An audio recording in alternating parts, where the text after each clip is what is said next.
Good afternoon, fine people of planet Earth. Welcome back to Maverick Baking and welcome to the definitive ranking of 10 of the biggest food trends of this year of 2021. The year is coming to an end. It's December. Whether you celebrate any religious or festive holidays this season, or whether you just like to curl up inside and pretend the world doesn't exist until approximately the middle of March, I'm here for you either way. Today we are going to be dismantling, reviewing and ranking the 10 kind of most overwhelming, bizarre and captivating, whether for good reasons or bad, food trends of this year. Let's get into it. Of course, if you listen to the Sweet Nothings podcast, available on all streaming platforms as well as here on the channel, you may have heard about some of these food trends before. But today, let's get ranking. Number 10, in last place, deservedly so, on our food trends list of 2021 is none other than Weetabix and beans.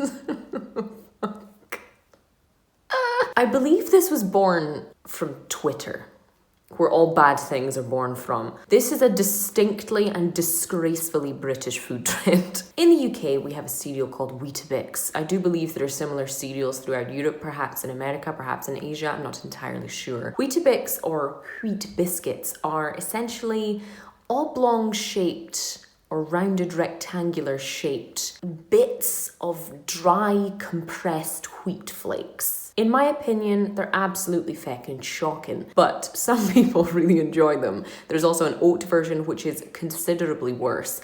And essentially these are usually eaten with a bit of cold or hot milk. Some people eat them dry, and some people like to spread stuff on them, like butter or jam. I've even seen people dunk them in tea. We don't talk about those people. But for some reason, a trend was born in which people were eating these with hot Heinz baked beans or any other brand of baked beans, all of which are incorrect. And frankly, I can't leave any space for this. You know, I'm a very unfussy eater. I'll eat a wide range of things, but this, I'll go hungry instead, thanks. Coming in at number 9 on our ranking of the best and most controversial food trends of 2021 is the frozen honey trend. Now, if you're blissfully ignorant of this, I'm quite envious of you, to be honest. This trend, much like most of the food trends of 2021, was born from TikTok. And people, for some reason or another, were freezing full containers of honey, the runny, kind of more processed kind, rather than the set stuff you can get from garden centres and farm shops that you willingly pay too much money for. And they were finding out that because of the kind of chemical composition of honey, it doesn't freeze solid like many other liquids do. Instead, it freezes into this almost sliceable substance, which people were freezing, squeezing out of the tube and taking big old hunkin' bites from. And let me tell you, my teeth have never wanted to fall out of my mouth more just from watching a video. People also tried this with maple syrup, with corn syrup, with golden syrup, and all to the same end, really.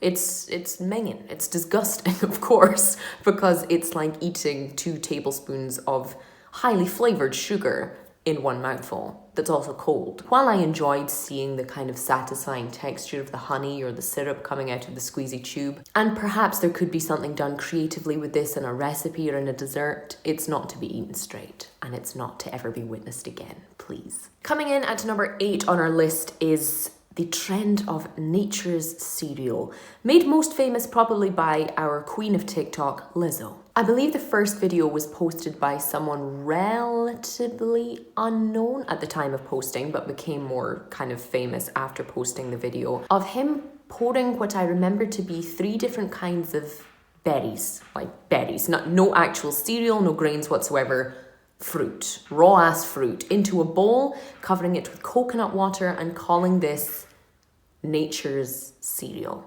if you will. It's not cereal. It's not soup. It's not even really a smoothie. You've just poured some berries into a bowl and topped it with some coconut water. And while I have no doubt that it's delicious, nutritious, satisfying, whatever, it's fruit in a bowl with coconut water that for some reason you've decided to eat with a spoon just to make your life so much more tedious. But you do you. Coming in at number 7 on our list is one that was definitely a bit more intriguing, but not necessarily any more appetizing than the previous 3. I'm talking about pasta chips. Now, this is something you can actually find available in some Italian chain restaurants. I know that Zizi here in the UK had these as a kind of appetizer while you were reading the menu, for better or worse. And this essentially involved air frying or baking seasoned raw pasta, the dry stuff, not the fresh stuff. Italians, shield thine eyes. Usually the raw pasta would be something like penne or something, nothing. Spaghetti would have been hilarious, but usually a shorter tube-shaped pasta such as penne or rigatoni or macaroni, anything like that. It would be seasoned usually with salt, paprika, maybe a little bit of chili powder or oregano, then air fried or baked until crispy, but technically still cooked. So once you'd kind of chewed it and your saliva rehydrated it, it was no longer crispy. It became a kind of soft pasta stuff again. I don't hate it. It's certainly different. It's certainly, an alternative take on the potato crisp or any other kind of crunchy, salty snack. Would I rush to eat it again or to ever make it? No. Coming into the more neutral flavors on this list, we get into the trend of eating watermelon with mustard. Specifically, watermelon with kind of squeezy American mustard. Thankfully not English mustard, and thankfully not kind of whole grain or Dijon French style mustard. This basically involved people, again, just for some reason, being influenced by others to take a triangular slice of watermelon, fresh and delicious in the summertime, of course, if you live somewhere warm, and to top it with just a little kind of squeezy dollop of American mustard. While I never got round to tasting this one definitely had me intrigued.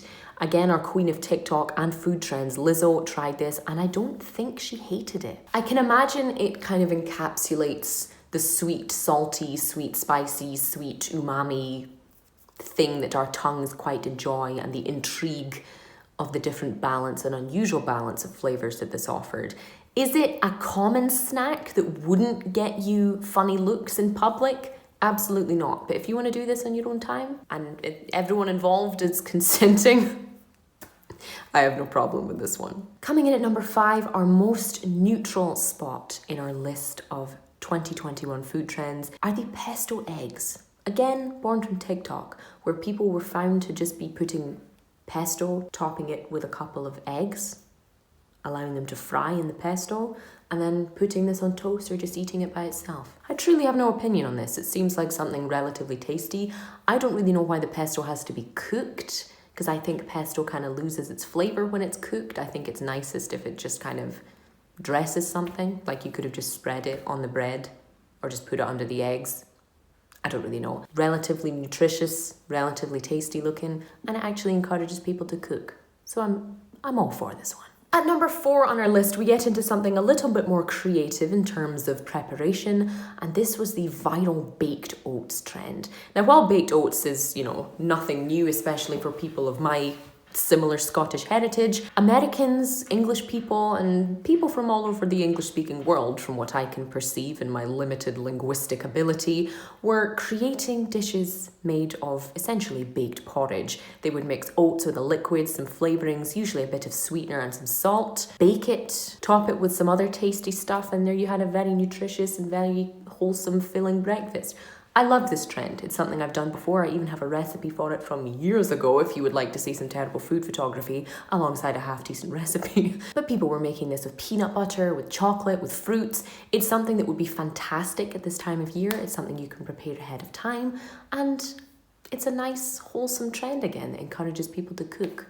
I like this one. Coming in at number 3, one that I liked even though it got very old very fast. And that was the kind of 4-section tortilla wrap. Again, born from TikTok, as most food trends are, people would take a big tortilla, not a kind of small traditional Central or South American style tortilla, but one of the kind of big ass ones that you would get for fajitas in the UK or in the US. and you would basically put 4 different fillings for this tortilla, then fold it into a folded tortilla, and then either toast it or grill it on both sides until you had a very funky way to make a sandwich, essentially. I quite liked this because you saw sweet variations, you saw savory variations, there were even kind of sushi versions, there were Mexican style versions, there were very full English breakfast style versions. I didn't hate this. It encouraged a bit of creativity. It's something that's quick and quite cute and fun to make, while also, again, encouraging people to actually do something. It wasn't excessive. It's just a fancy way to make a sandwich when you're bored in lockdown, essentially.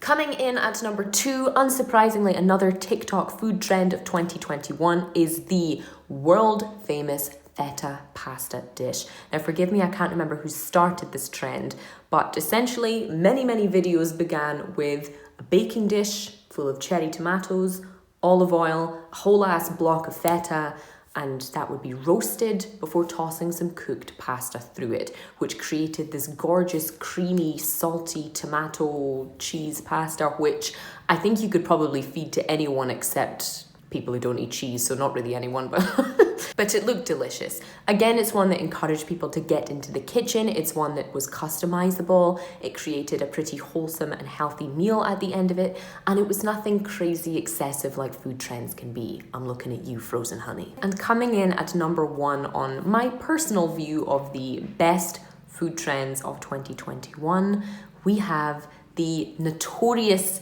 but wonderful Emily Mariko salmon rice bowl.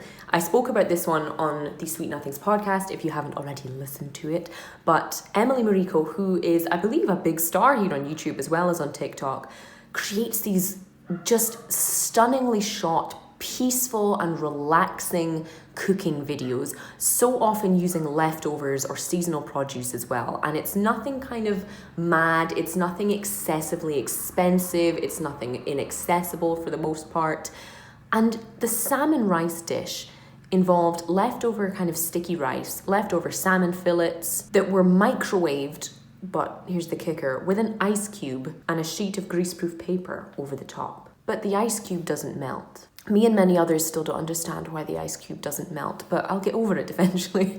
The ice cube essentially allows a little bit of kind of steam and moisture to save everything from drying out in the microwave, as does the greaseproof paper.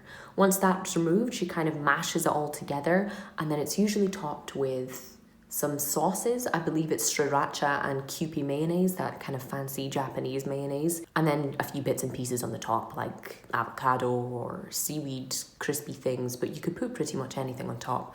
And it looks so good. She makes it like every single week or something, even now. And every single time I watch it, I love it. I love watching her prepare it. I love watching her eating it and enjoying it.